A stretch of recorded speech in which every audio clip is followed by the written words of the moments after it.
Eu acordei e não conseguia sair da cama. Não era cansaço, nem algum tipo de paralisia. Parecia que a cama não queria me deixar sair. Cada vez que eu tentava me levantar, a estrutura afundava, o colchão inclinava, como se estivesse escorregando para longe do meu alcance. Agarrei a borda, mas ela cedeu como borracha. Quanto mais eu forçava, mais afundava. Vamos, murmurei tentando passar uma perna, mas meus calcanhares afundavam nos lençóis como se fossem de água. Uma sensação estranha me tomou. O ar no quarto parecia distorcido. A mesa de cabeceira não estava mais no lugar. Ela estava inclinada com a gaveta semiaberta. Quanto mais eu tentava pegá-la, mais se afastava. O abajur piscava e roupas estavam espalhadas como após uma tempestade. Coloquei minhas mãos na cama e empurrei. Por um segundo funcionou, depois a parede atrás de mim se moveu. O quarto se inclinou levemente, o bastante para me fazer perder a noção de onde estava. A cômoda deslizou em direção ao teto, o chão ficou torto. Eu rastejei até a porta, mas ela subiu pela parede como um inseto. Nada ficava no lugar. A casa rangia, se deformava, como se estivesse tomando uma nova forma. Meu estômago se revirou. Tentei me levantar, mas o chão se dobrou sob mim como papel. Caí de novo, batendo em algo duro que imediatamente se deformou.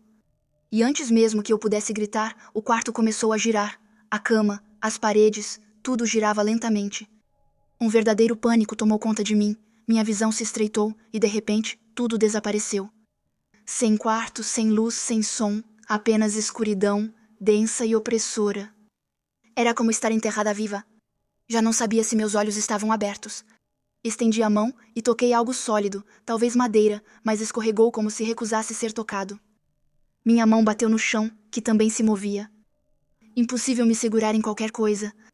Eu avancei me arrastando, meus joelhos raspando em algo áspero. Meu corpo não respondia normalmente. Minha cabeça zumbia, meus braços pareciam leves, desconectados. Eu chamei, mas nem consegui ouvir minha própria voz. Quando levantei a cabeça, havia pessoas ao meu redor. Dezenas de silhuetas na sombra. Rostos familiares, minha família, minha mãe. Ela sorria para mim, calma, como quando eu era criança. Os outros também sorriam. Minha irmã, meu tio, primos que eu não via há anos, todos estavam lá, no meio dos destroços da casa. Então eles começaram a aplaudir, dezenas de pessoas. Até rostos desconhecidos, mas que eu sabia ter relação comigo. Continue, disse minha mãe. A voz dela era clara, mas não me lembro de realmente tê-la ouvido. Eu nem sequer me fiz perguntas. Continuei rastejando em direção a eles. Cada movimento fazia surgir uma dor surda nos meus pés, mas eu continuava. Eu queria alcançá-los. O chão sob mim mudava o tempo todo. Carpete, depois gesso, depois algo cortante. Arranhava minhas mãos. Quando olhei para baixo, o chão tinha sumido. Era pedra. Cinza, rachada. Ervas cresciam entre as pedras. Pisquei os olhos tentando entender, mas as sombras se moviam o tempo todo. Você está indo bem, disse alguém, mas não vi quem era. Os aplausos ficavam mais fortes, ecoando ao meu redor. Soavam ocos. Os sorrisos deles começaram a mudar. Como se eles estivessem escondendo algo. Os olhos deles não piscavam. Nenhum deles se aproximava. Eles ficaram lá, me olhando. Me ajudem! Eu gritei, mas ninguém se mexeu. Uma dor forte atravessou meus tornozelos. Eu comecei a chorar. Ou talvez eu já chorasse há muito tempo. Me virei de barriga para cima, tentando respirar, com as pernas pesadas e tortas. Todo o meu corpo vibrava. O ar ao meu redor mudou, mais fresco. Vento. Um vento de verdade desta vez. Eu senti no meu rosto. Levantei os olhos e vi luz. Não era o sol, mas feixes brancos que se moviam na escuridão. Lanternas. No começo, achei que elas estavam bem acima de mim, em um teto invisível. Então a luz revelou formas, rochas, um declive, árvores ao redor. Uma voz gritou meu nome, desta vez, de verdade, cansada, urgente. Aguente firme, estamos te vendo. Os aplausos pararam de repente. Olhei ao meu redor. Ninguém mais. Só a escuridão e a luz acima. Tentei levantar a cabeça. Ela doía. O mundo girava, vi cordas descendo, silhuetas se movendo, pessoas de verdade. Tentei falar, mas minha mandíbula não se mexia e eu sentia gosto de sangue na boca. A dor nos pés pulsava no ritmo do meu coração. Baixei os olhos e vi os restos rasgados do meu cinto de escalada e um osso atravessando minha calça. Minha mente começou a entender. Eu não estava em um quarto. Eu não estava em casa. Eu estava lá fora. Não se mexa. Estamos chegando. A voz gritou. Eu encarava as luzes acima de mim. A terra que caía. E pela primeira vez eu senti tudo. E eu só quis desmaiar. Ao abrir os olhos, vi movimento por todo lado. Botas, vozes, pessoas chamando umas às outras. Uma lanterna foi apontada para o meu rosto. Caramba, ele está vivo. Era o Evan. Não se mexa, cara. Você levou um tombo e tanto. Eu só conseguia gemer. Ele se aproximou. Seu cinto de segurança arrebentou no alto. Você caiu de pelo menos 20, talvez 25 metros. Eu nem entendo como você ainda está viva.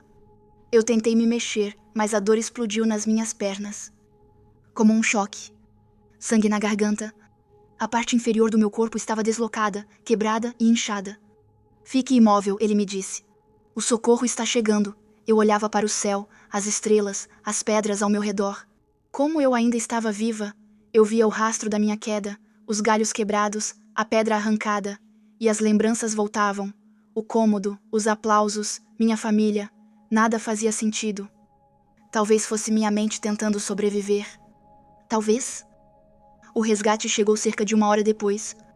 Verificaram meus sinais vitais, imobilizaram minhas pernas e prenderam meu corpo. Cada movimento era uma tortura.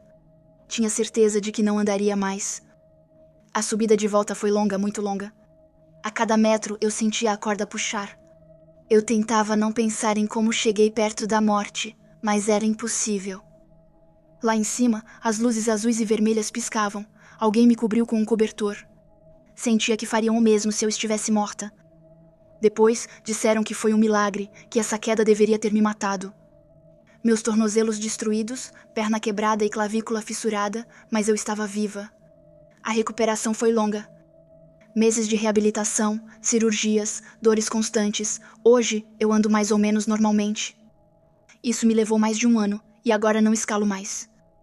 Mas sou grata por estar viva e grata por essa experiência estranha que talvez tenha me impedido de morrer. E às vezes, até hoje, ainda ouço esses aplausos no fundo da minha cabeça.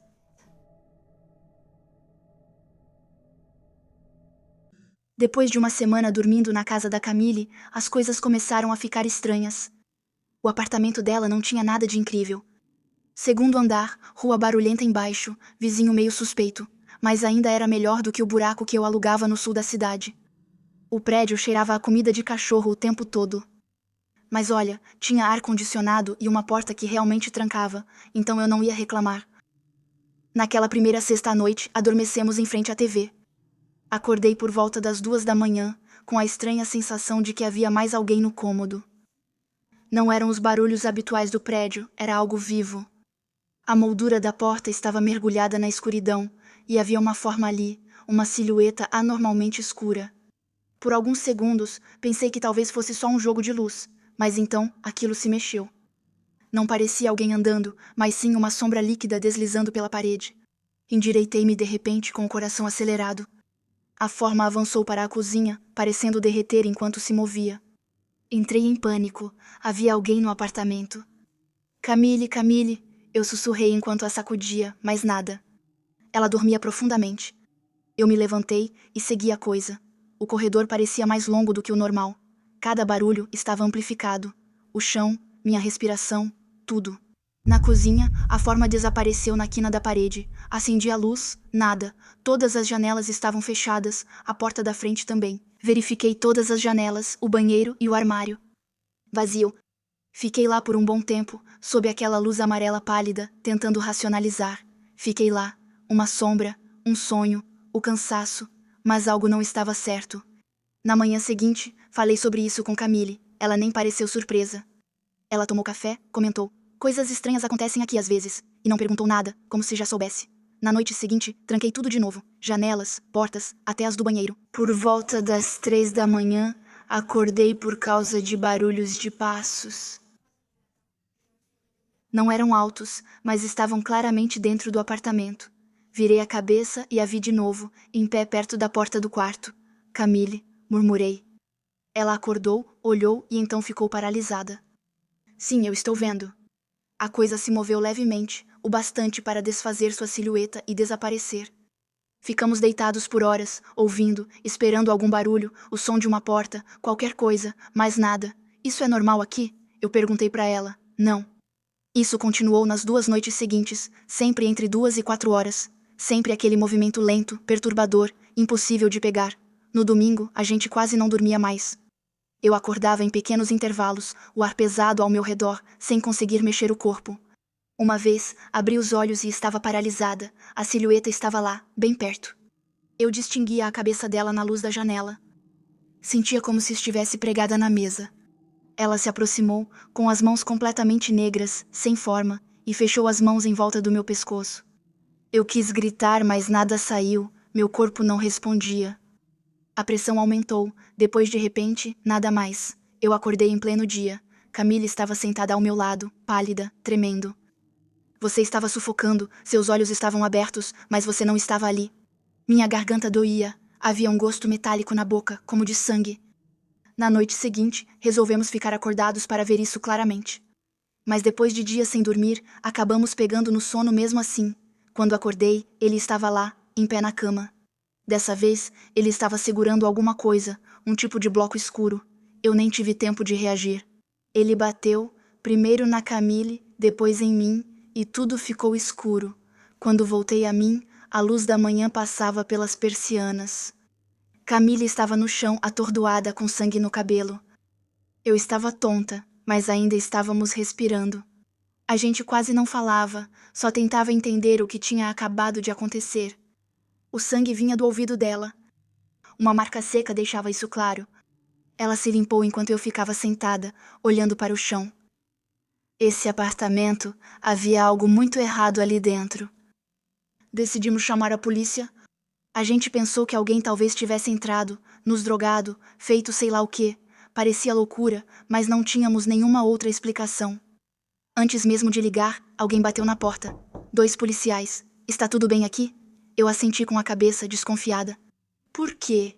Achei que iam avisar sobre um maluco no bairro, mas não. Há um vazamento de gás no prédio.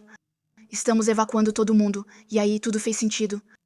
A sufocação, as tonturas, o gosto metálico. Camille chegou atrás de mim. Os policiais mandaram pegarmos alguns pertences e sairmos imediatamente. Lá fora, o ar parecia incrível. Percebemos que respiramos aquilo por dias. As equipes já atuavam e o prédio estava evacuado. A gente foi dormir na minha casa naquela noite, e lá, nada. Sem sombras, sem barulho, só sono. 2 dias depois, uma mulher da companhia de gás nos ligou. O vazamento já durava semanas. Os vizinhos de cima tinham os mesmos sintomas. Dores de cabeça, confusão, sonhos muito realistas, às vezes alucinações. Isso já foi o bastante para mim. Camille ficou um tempo na minha casa. E às vezes, ainda hoje, eu acordo no meio da noite, convencida de que alguém está parado na porta. Então, eu abro a janela, respiro e repito para mim mesma, respira.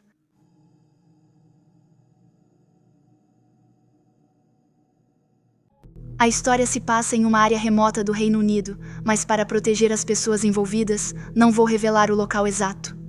Minha amiga Zara, influenciadora britânica de origem paquistanesa, havia acabado de ter o 2º filho e o marido viajou para jogar golfe, deixando-a sozinha com as 2 crianças.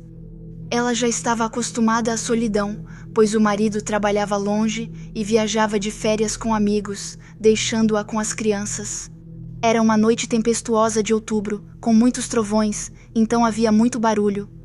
Ela começou a se sentir desconfortável, principalmente porque escureceu muito cedo e a casa dela é bastante isolada, então todos os barulhos de fora pareciam muito mais intensos.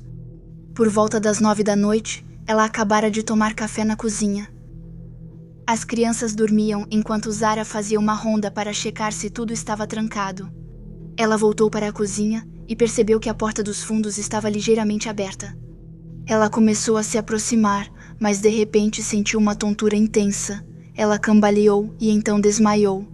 Zara despertou devagar, sentada em uma cadeira na cozinha. A primeira coisa que ela percebeu foi sua respiração pesada pelo nariz. Ela sentiu algo cobrindo sua boca, e ao mover levemente os lábios, percebeu que eram fitas adesivas que os mantinham fechados. Ela entrou em pânico imediatamente e tentou falar, gritar, mas a mordaça a impedia. Ela tentou se mexer, mas logo percebeu que suas mãos estavam amarradas atrás da cadeira. Ao olhar para baixo, ela percebeu que estava presa à cadeira com fita adesiva e os pés amarrados. Sua respiração fazia a fita adesiva colada em sua boca inflar e retrair. Então, a lâmpada acima dela se acendeu. Na frente dela, estava um homem de porte médio, com um capuz e um cachecol cobrindo a parte inferior do rosto. Naquele momento, Zara estava apavorada, mas sua maior preocupação eram seus 2 filhos que dormiam no andar de cima. O homem então falou e disse que não faria mal a ela. Depois, perguntou se ela guardava dinheiro em casa. Zara respondeu que não, com dificuldade, através da fita. O homem carregava uma sacola grande cheia de objetos da casa, principalmente joias. Então ele disse algo que gelou Zara. Ele afirmou que os filhos dela ainda dormiam. Em seguida, ele foi até a porta dos fundos da cozinha para sair, mas pouco antes de sair, ele se virou e disse a ela que sentia muito, então foi embora. Zara lutou por vários minutos, então conseguiu liberar a boca torcendo a fita e mordendo-a. Ela subiu rapidamente para verificar seus filhos, que dormiram durante toda a cena sem perceber. Depois, ela chamou a polícia e o homem foi preso ainda naquela semana. Como Zara tem presença online, o homem sabia quem ela era e sabia que ela frequentemente ficava sozinha. Ele confessou ter entrado pela porta dos fundos e colocado droga no café dela, o que explica por que ela desmaiou. O ladrão explicou que tinha perdido sua empresa e que estava em uma situação desesperadora por causa da economia, mas que não queria machucar ninguém. Zara se parece muito com uma celebridade conhecida, e o fato de ela ser uma micro-influenciadora provavelmente inspirou esse homem, já que uma situação semelhante aconteceu com uma celebridade alguns anos atrás. Zara é uma mulher forte, de personalidade, e acabou aprendendo a conviver com o que viveu, mas esse é o tipo de experiência da qual nunca se recupera totalmente. Ela não consegue deixar de sentir uma certa compaixão pelo homem, mas o medo que sentiu naquela noite vai ficar marcado nela para sempre. Isso aconteceu há cerca de 1 mês, mas eu não sabia se deveria falar sobre isso ou não. Eu sou uma pessoa meio paranoica por natureza, e não sabia se teria que reviver algo assim se falasse sobre isso, mas como já faz 1 mês e nada aconteceu de novo, vou contar. Naquele tempo, aceitei um trabalho de babá, pois no meu bairro sou conhecida por cuidar de crianças. Eu não gosto muito de crianças, mas acho divertido brincar de ser mãe por algumas horas. Cheguei na casa deles às 3 da tarde para conhecer os pais e as crianças. Eles moravam perto da minha casa, mas eu precisava ir de carro porque a rua entre nós não estava pronta, então não podia ir a pé, o que é importante para o que vem a seguir. Quando cheguei, a família me recebeu. Eles eram gentis, havia 3 crianças, 2 maiores e uma bem pequenininha. Não lembro as idades deles exatamente, mas isso não importa muito. Os pais, então, foram a uma partida, e eu sabia que eles iam demorar várias horas, já que planejavam ir ao bar depois do jogo também. Eles pensavam em voltar por volta das 11 ou 11h30, o que não me incomodava, pois costumo dormir tarde. As primeiras horas passaram normalmente. Eu preparei comida para eles, depois a gente desceu para o porão para brincar e assistir filmes, como qualquer babá faria. Em um certo momento, começou a escurecer, mas eu não percebi logo de cara. E quando subi para o andar de cima, percebi o quanto já estava tarde. Porque a casa era quase toda feita de janelas. O porão era parcialmente subterrâneo, mas tinha janelas, então a gente ainda tinha bastante luz. Mas como eu estava virada para o outro lado, não tinha visto o céu escurecer. Quando cheguei lá em cima, verifiquei todas as janelas, todas as portas e os armários e todos os lugares onde alguém poderia se esconder. Porque eu sou muito paranoica, e também porque as crianças me disseram que era preciso expulsar os monstros. Isso geralmente é o jeito delas dizerem que estão com medo, mas honestamente, eu também estava um pouco assustada. Revirei a casa toda, não encontrei nada, então desci de novo para preparar as crianças para dormir. Enquanto eu fazia isso, ouvi os cachorros dos vizinhos uivando, mas isso não me preocupou muito porque eu já tinha cuidado de animais nesse bairro, e sabia que havia raposas nos campos e colinas ao redor, então não era necessariamente alarmante. Terminei de cuidar das crianças, coloquei elas na cama, depois subi de novo por volta das 9h45 para pegar algo para comer, porque eu não tinha comido com elas. Não quis comer a comida deles e pensei em esperar eles dormirem para me servir com calma. Sinceramente, o melhor momento quando você está de babá é poder pegar coisas nos armários sem que as crianças peçam a mesma coisa. Subindo, de repente percebi que tinha esquecido completamente de trancar a porta da frente, porque estava muito concentrada no resto da casa. Fui fechar a porta imediatamente. Era uma fechadura moderna, com código de entrada, mas também tinha um trinco em cima para mais segurança, e claramente foi esse trinco que me salvou de uma noite muito pior.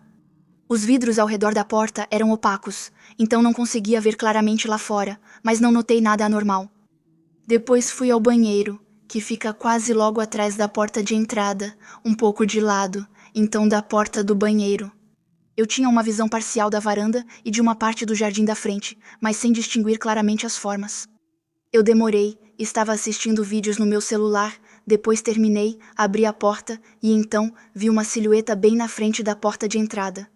Fiquei paralisada de medo que ele me visse me movendo lá dentro. Eu o vi lentamente levantar as mãos e colocá-las contra o vidro, tentando enxergar através dele, e consegui perceber que era um homem de pele escura. Esse detalhe me marcou naquele momento. Depois vi ele descer as escadas de novo. Felizmente apaguei todas as luzes, então talvez pensou que não tinha ninguém. Meu carro estava estacionado do outro lado da rua, o que fazia parecer que a casa estava vazia. Quando eu o vi se afastar, olhei pelo olho mágico da porta e vi ele atravessar a rua, ir até o meu carro e testar as maçanetas das portas. Depois de alguns minutos, ele foi embora pela rua e sumiu da minha vista.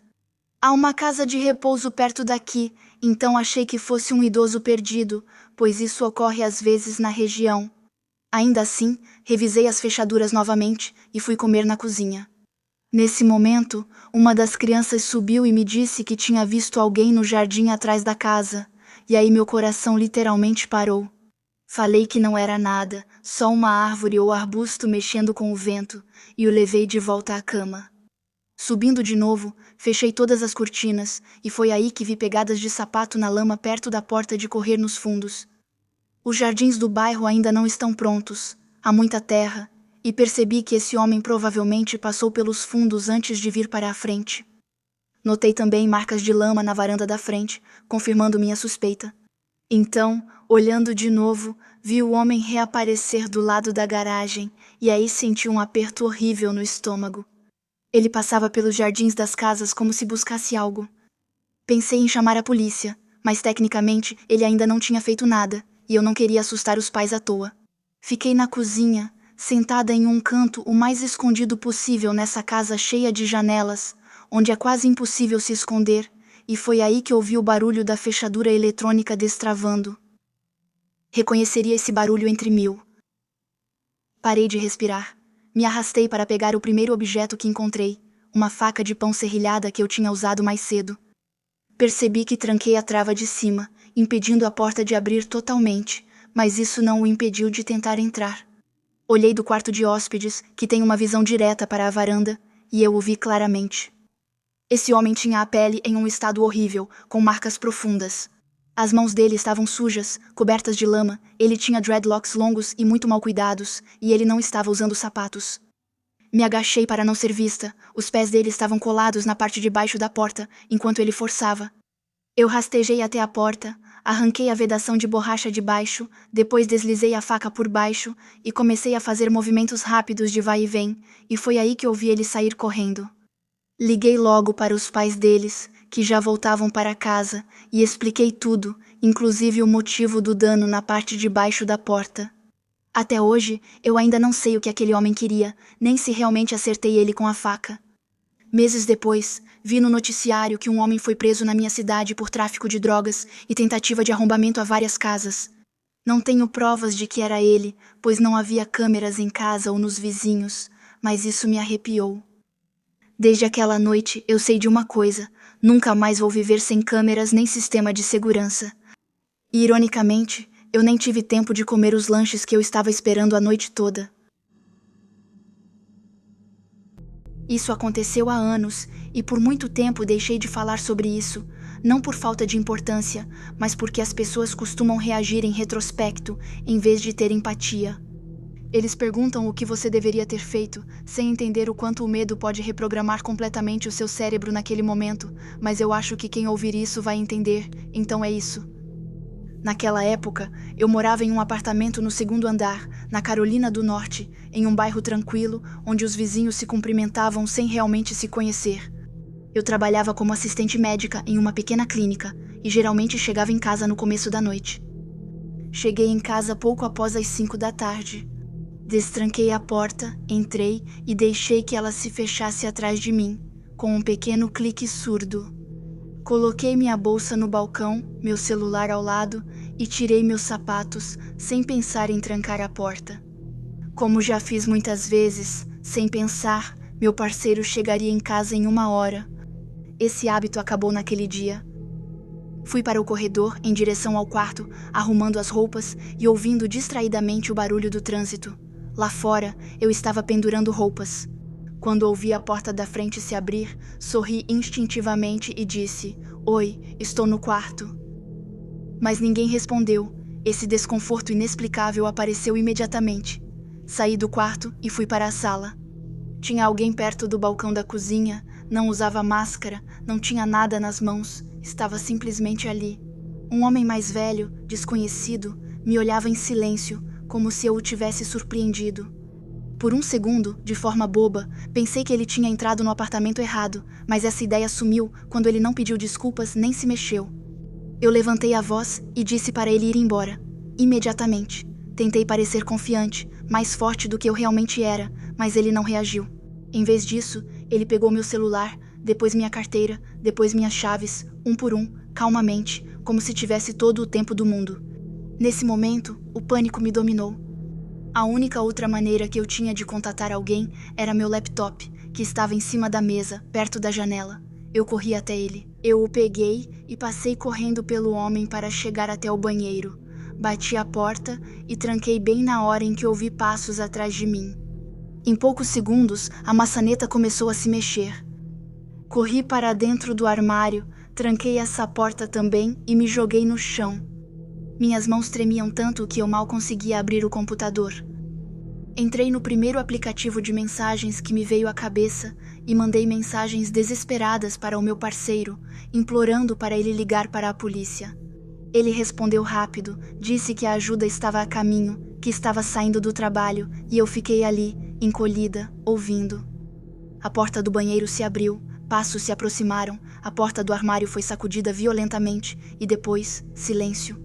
Eu não gritei, não chorei, não me mexi, fiquei completamente paralisada, convencida de que, se a porta cedesse, seria o fim. Muitos perguntam por que não fiz mais nada, mas não tenho uma resposta satisfatória. O medo nem sempre leva à ação, às vezes ele se manifesta como uma paralisia total. Os barulhos foram se afastando, ouvi objetos caindo, armários sendo abertos, vidros se quebrando, o tempo parecia se estender. Eu já não sabia há quanto tempo estava ali. Escrevi para minha mãe, ela morava a centenas de quilômetros. Eu disse a ela que a amava. Pedi para ela continuar me respondendo, mesmo que eu não pudesse sempre responder. Eu não queria ficar sozinha. Então, finalmente, a porta da frente se abriu de novo, dessa vez acompanhada de gritos. Reconheci a voz do meu parceiro e tudo ficou embaçado. Lembro-me do invasor sendo dominado, de mim sentada no chão tremendo, das luzes da polícia através das janelas. Os policiais chegaram mais tarde do que eu achava. Mas o medo distorce o tempo. Eles levaram o homem e eu peguei minhas coisas. Respondi as perguntas mecanicamente e, ao sair, um policial me disse que eu deveria sempre trancar minha porta. No momento, tive a impressão de que ele estava me culpando, mas depois percebi que era só experiência. O evento em si durou menos de 1 hora, mas as consequências duraram anos. Mesmo depois de me mudar para uma cidade mais tranquila, para um prédio mais seguro, com uma única entrada, eu não conseguia mais dormir. Cada barulho me parecia ameaçador. Toda noite dava a impressão de que algo ia acontecer. Acabei entendendo que o medo não estava ligado ao lugar onde eu morava, mas sim a esse sentimento de impotência. Então eu fiz algo difícil, me inscrevi em aulas de autodefesa.